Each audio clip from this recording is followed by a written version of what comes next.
ಬದಲು ಮಾಡ್ತಾರೆ, ಮೀಸಲಾತಿಯನ್ನು ರದ್ದುಪಡಿಸ್ತಾರೆ ಅಂತಕ್ಕಂಥ ಸುಳ್ಳು ವದಂತಿಯನ್ನು ಹಬ್ಬಿಸ್ತಾರೆ ಕಾಂಗ್ರೆಸ್ನವರು, ಕೆಲವು ಸಂಘಟನೆಗಳು.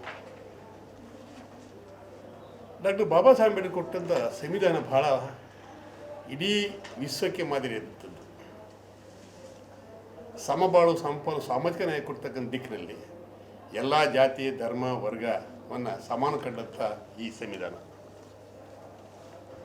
ಈ ಸಂವಿಧಾನವನ್ನು ಪಾವತಿಯನ್ನು ಕಾಪಾಡಿಕೊಂಡು ಬಂದಿರತಕ್ಕಂಥ ಭಾರತೀಯ ಜನತಾ ಪಾರ್ಟಿ ಪ್ರಥಮ. ಈ ಸಂವಿಧಾನವನ್ನು ಅಪವಿತ್ರಗೊಳಿಸಿರ್ತಕ್ಕಂಥದ್ದು ಮೊದಲು ಕಾಂಗ್ರೆಸ್. ಸ್ವಾತಂತ್ರ್ಯ ಬಂದು 76 ವರ್ಷಗಳಾಗಿದೆ. 54 ವರ್ಷ ಕಾಂಗ್ರೆಸ್ಸರೇ ದೇಶನ ಆಳಿದ್ದಾರೆ, ನಾವು ಆಳಿಸ್ಕೊಂಡಿದ್ದೀವಿ. ಅವರು ಕೊಟ್ಟಂಥ ಕೊಡುಗೆ ಏನಂತಂತಂದರೆ, ಮೊದಲು ಗರೀಬಿ ಹಠಾವ್ ಅಂತಂತಂದರು ಕಾಂಗ್ರೆಸ್ನವರು 1976ರಲ್ಲಿ.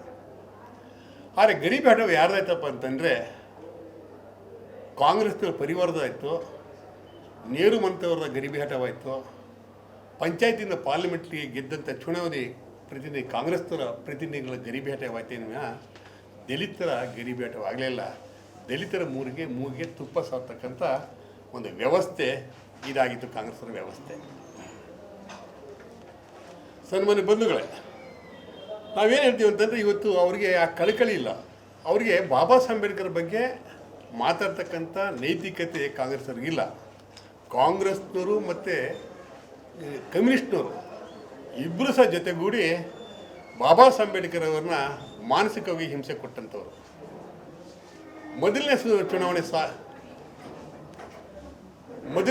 ಚುನಾವಣೆ ಸ್ವಾತಂತ್ರ್ಯ ನಂತರ ಸಾರ್ವತ್ರಿಕ ಚುನಾವಣೆ 1952 ನಡೀತದೆ. ಆ ನಡೆದಂಥ ಸಂದರ್ಭದಲ್ಲಿ ಬಾಬಾ ಸಾಹೇಬ್ ಅಂಬೇಡ್ಕರ್ ಅವರು ಬಾಂಬೆ ನಾರ್ತ್ ಸೆಂಟ್ರಲಲ್ಲಿ ನಿಲ್ತಾರೆ, ಕಂಟೆಸ್ಟ್ ಮಾಡ್ತಾರೆ. ಬಹುಶಃ ಕಾಂಗ್ರೆಸ್ನವ್ರಿಗೆ ಏನಾದ್ರು ಗೌರವ ಇದ್ದರೆ ಅವ್ರನ್ನ ಅವಿರೋಧವಾಗಿ ಆಯ್ಕೆ ಮಾಡ್ತಕ್ಕಂಥದ್ದನ್ನು ಅವರು ಮಾಡಬೇಕಾಗಿತ್ತು. ಆದರೆ ಅವ್ರ ವಿರುದ್ಧ NS ಕಿದ್ರವಲ್ಕರ್ ಅಂತಕ್ಕಂಥವ್ರನ್ನ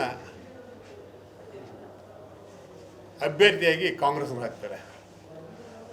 ಹಾಕಿ ಆದಮೇಲೆ ನೆಹರು ಮತ್ತು ಕಮ್ಯುನಿಸ್ಟ್ ಪಾರ್ಟಿಗಳು, ಕೆಲವು ಮುಖಂಡಗಳು, ಕಾಂಗ್ರೆಸ್ ಮುಖಂಡಗಳು ಅಂಬೇಡ್ಕರ್ ಅವರ ಚುನಾವಣೆ ಪ್ರಚಾರದಲ್ಲಿ ಆ ಸಂದರ್ಭದಲ್ಲಿ ಇಲ್ಲ ಸಲ್ಲದ ಆರೋಪಗಳನ್ನ ಹೇಳ್ತಾರೆ.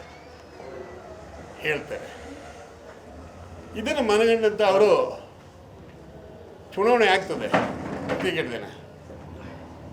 ಆದರೂ ಸಮೇತ ಆ ಚುನಾವಣೆ ಫಲಿತಾಂಶ ಬಂದಾಗ ಸುಮಾರು 14,473 ಅಂತರದಲ್ಲಿ, ಓಟ್ನ ಅಂತರದಲ್ಲಿ